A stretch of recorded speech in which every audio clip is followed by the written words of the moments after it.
The deadly shooting at San Jose National High School in Tacloban, Leyte on June 22, which claimed 3 lives and injured 20 others, triggered a wave of shooting and stabbing threats in schools across the country. On July 14, one such threat circulated in various Facebook groups from a fictitious account identified as Lucas Garcia, threatening to attack the students and teachers of Doña Juana Elementary School. However, the Quezon City Police District said it did not monitor any credible threat against the school despite the alleged warning of violence. Intelligence validation and increased police deployment were also conducted in response. Puntahan po agad nila yung Doña Juana School and nagkaroon ng verification or confirmation. Upon coordinating with the parents and the teachers, na nakareceive po nung message na yun, nalaman nila na hindi naman po doon nanggaling yung message na. Based on the initial investigation, authorities believe the message may not have been intended for the school due to the way Doña was spelled in the text. However, the QCPD assured the public that the thread was thoroughly assessed and that security measures remain in place. This is just one of the many threats reported following the Tacloban school shooting. As part of their preparations, schools are now conducting not only regular earthquake drills but also active shooter drills.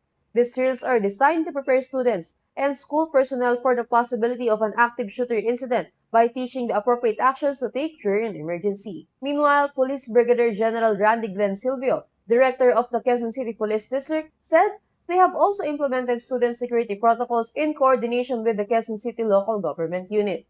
4 na senaryo yon. At ang gusto kasi ni Mayor Joy Belmonte na may train talaga yung mga estudyante, parang yung reaction natin sa quick drill.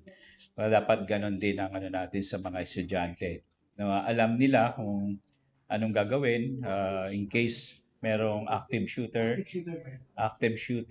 stabbing incident,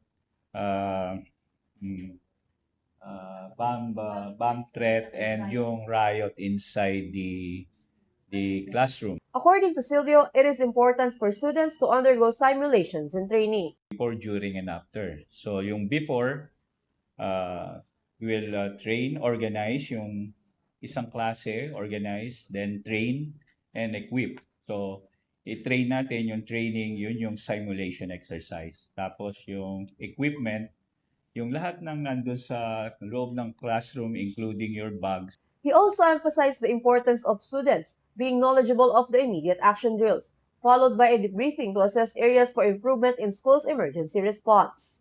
Meanwhile, strengthened security measures have also been implemented in schools as part of the DILG's Safer Metro Manila Plan, which aligns with the government's broader Safer Cities and Safer Communities initiative. Since yung in-implement natin yung Safer Metro Manila, ang instruction po ng ating SILG na 1 police officer and 1 barangay tanod ang magbabantay po sa schools natin. In addition, all station commanders are part of Viber groups that include representatives from every school to ensure faster coordination and response during emergencies.